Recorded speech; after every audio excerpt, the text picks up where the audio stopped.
Welcome to Kwachangwe. I'm sure you've been wondering where I have been. It's just life has taken its toll, and I've not been able to come and share. But I've been watching from this behind the scene and seeing what's happening in my own country. I'm here just to reflect on the recent event that happened on the 18th of October, which was a National Day of Prayer in Zambia, where the leadership of Zambia called upon the nation to pray and repent. And I think this thing has been happening for the past few years. Prayer, the National Day of Prayer now has become a tradition in our nation of Zambia that the people have to pray and repent and repent. I remember when I was doing theology, one of my lecturers said tradition is the religion of the dead. When something is turned into tradition, is no longer, it loses its value, just becomes now a cliche.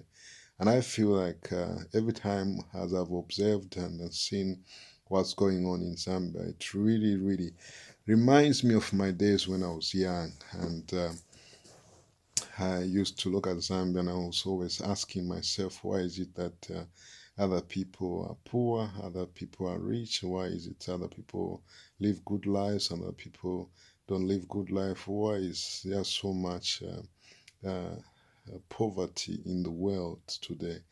And I didn't really understand, and because of that, I sort of hated a little bit of Christianity. I didn't really think Christianity was something that would heal the malade of poverty and this hardship that I was going through as a child. Therefore, I think that when I think about the Christianity that I'm seeing in Zambia today is a Christianity that I would say, if I was not born in a Christian nation, if I was not brought up to be taught some Christian values, I would say I don't think I would be attracted to the kind of Christianity that I'm seeing in our nation, Zambia. If truth be told, I know that Zambia is a Christian nation, and Zambian people value the Christian standards, and it's very much something that they value the morals of Christianity is something that so many people adhere to in Zambia, which is a really good thing, which has kept Zambian people to be at peace with one another in a way. Nevertheless, I would say that the politicians have taken the Zambian people for granted and used Christianity as a camouflage to hide behind their indifference, behind their corrupt and hypocrisy. And I think that is really something that I feel you may call me, or whatever you may call me, a rebel if you want to call me. But I feel that if truth be told, the kind of Christianity that we are seeing in Zambia is something that would put somebody off if you are not born in a Christian nation. Because by virtue of calling a nation to repent and to pray and ask God to say God will open the windows of heaven and heal and develop a nation, I think that's a very, very wrong theology, because prayer doesn't develop a nation. If you look at nations that have developed recently, like China is not a Christian nation, but it's developed, it's become one of the developed world. We look at India, you look at Singapore, you look at United Kingdom, you look at United States. You may say, yes, it was founded on the Christian values, but most countries that have developed, they are not Christians. And therefore, let's actually, if truth be told, prayer doesn't develop a nation. Prayer doesn't create jobs. Prayer doesn't create jobs. Prayer will not heal a nation. Prayer does not bring medicine in UTH. Prayer will not bring freedom of speech. Prayer will not eradicate cadarism. prayer will not eradicate the violence that we have been seeing in our country. Prayer alone will not bring about the unity in our nation. If truth be told, I think um, um, what we need to be asking God for is not to ask God to open the windows of heavens so that God can pour out a blessing on the nation, because God has already blessed Zambia with so many blessings. When God took the children of Israel out of their bondage in Egypt, He told them, I'm taking you to a land where you'll be able to dig copper. I'm taking you to a land full of milk and honey. It was not as if God was going to pour milk and honey from heaven. It was a land where they were going to cultivate the land and plant, and the land will produce. And we've seen that today, Israel, today, because of technology, because of hard work, because of innovativeness, Israel is one of the most developed countries in the world today, because of hardworking people, because of the goodwill of his people. Today, Israel is one of those countries that is admired in the Middle East. So this worldview that has been held by so many people in Zambia, I know the sincerity of many people who pray. I pray as well, but I think the idea that prayer will bring about the success of the nation is living under an illusion that will never see your prayer answered, because this is actually prayer against the will of God. I think what is happening now in Zambia, especially in particular, prayer now should not be used as an scapegoat for responsibility. Prayer should not be used as an scapegoat for good governance. Prayer should not be used as an scapegoat for goodwill, political will. The only thing that develops a nation, if truth be told, is number one, is the rule of law. The rule of law in the nation is paramount, and good governance and leadership that is transparent and political will. If there's no political will, there's no way that a nation can develop. No matter how many prayers you can pray, how many fasting you can fast, that nation will not develop. I don't know. It's a subtle way of thinking and the way of looking at Christianity. And I think if this is a sort of Christianity that we are trying to propagate in Zambia, this will actually alienate many of the young people who are growing up, especially nowadays with social media, because prayer alone by itself, as we see in Zambia, is not going to heal our nation, because it's become like a camouflage. If anything, it's so sad, because a nation that prays, a nation that says we are a Christian nation, there's a lot of corruption. I mean, God has blessed Zambia so much that we don't need to be kneeling down and praying to God to open the windows of heaven and take away our enemies. We are our only enemies, because God has given us copper, He has given us gold, He has given us all these natural resources. And what have we done? Through corruption and through lack of proper leadership and lack of governance, proper governance, we have stolen from one another. We have distorted our own resources because of our selfishness, because of our greedy leadership that we have. They have stolen from us, and what is happening is to pray. Prayer will not bring back electricity. It will take political will and governance. So what am I praying? What am I saying? Yes, it's good to pray.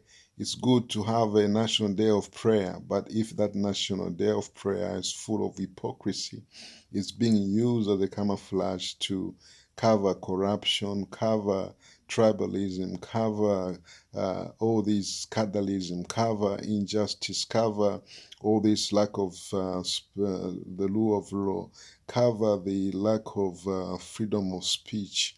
That kind of prayer, I think, is not something that is acceptable to God. It's a mockery in the sight of God.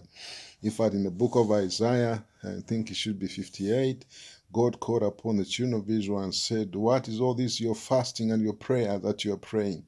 You've forgotten about the good thing, the looking after the poor, and justice is what God accepts. If you have a leadership that is so rich that have enriched themselves at the expense of the poor people, and you have a leadership that doesn't care and for the poor, doesn't care about the worker, doesn't care about the student who has graduated, he doesn't have a job. You have a leadership that doesn't care about a nurse who goes every morning to work, and yet at the end of the day he gets his paycheck or pay, and at the end of the all he does is just pay his rent, and there's no real livelihood. In standards of living is so low, below par.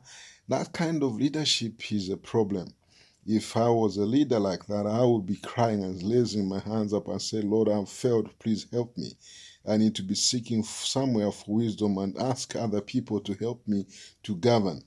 But what we are seeing in Zambia is the church, if we may say, we instead of calling the spade, and we are using Christianity as an scapegoat from rather looking at the real issues that we need to be addressing in Zambia. The church, I think, should not even be using COVID as the reason for our economical hardship in Zambia. Not even the devil, Satan is not even to be blamed for the economical hardship in Zambia. There's no Egyptian that they call them, the so-called Egyptians, or ever enemy that you may call metaphorically as the enemy of Zambia.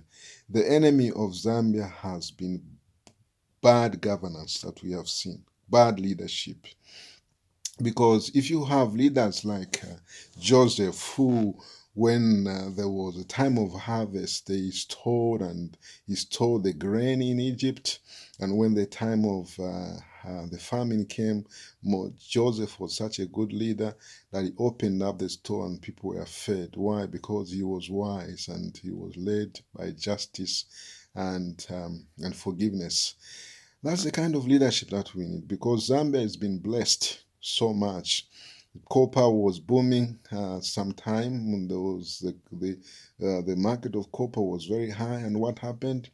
Our leaders, all they do there was just enrich themselves, enrich them corruption. We've seen it's not us who are talking about corruption, mismanagement of funds and medicine, and that have been sent to some so-called hospitals or pharmacies, which we are hearing all this mismanagement of funds that's been going on in our nation, which nobody has been able to account for.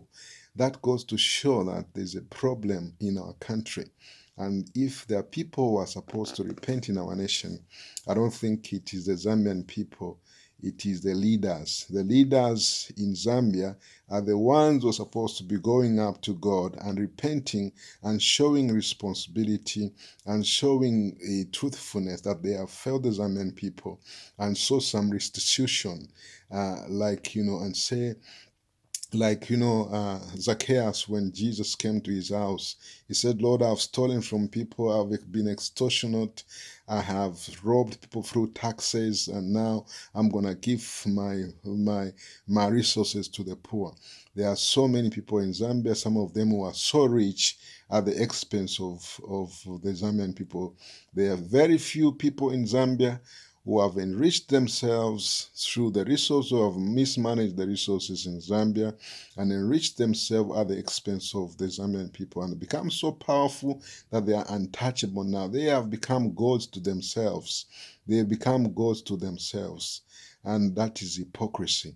And I think that, if the Pentecostal and the church is going to be an authentic Christianity, we should not be hiding behind the Bible and become very nice and not call the spade a spade. We should be calling a spade a spade. We should call for justice and fairness and the rule of law, and equity and fairness is what the Bible calls for. The Bible said true religion that is acceptable to God is to look after the poor, to look after the widows and the marginalized. But if we have a government that doesn't speak about capitalism, that is always trying, doesn't speak about freedom of speech that oppresses freedom of speech, that doesn't think about education and poor education. It's all these things that are people are suffering. You go to Mtendele, you go to Chimwemu, you go to Chingola, people are living below the loaf of bread. People are living just to pay rent. The standards of living is gone high. Is it because of the COVID? No. The COVID-19 should not even uh, be an scapegoat. What COVID-19 has done is has exposed. COVID-19 has exposed the the cancer that we have in our leadership. That our leaders are not people that have are good for purpose. What has happened in Zambia is that it's not God who has failed the Zambian people. It's the leaders who have failed the Zambian people. And it's the leaders that need to repent to God and show some responsibility rather than use prayer as an scapegoat for responsibility. That is my saying today. I'll pray for Zambia. But my prayer is that God will give us leaders that love the Zambian people, that love the people of Zambia, and that will promote one Zambia, one nation, that will promote the values that our forefathers fought for, that every child, every woman, every young man who have the basics of life and live a happy life. That is my prayer. No heaven open, but true leadership. If you like this video, please subscribe, and if you have any comment, let me hear from you, and let's see what you think about this so-called National Day of Prayer.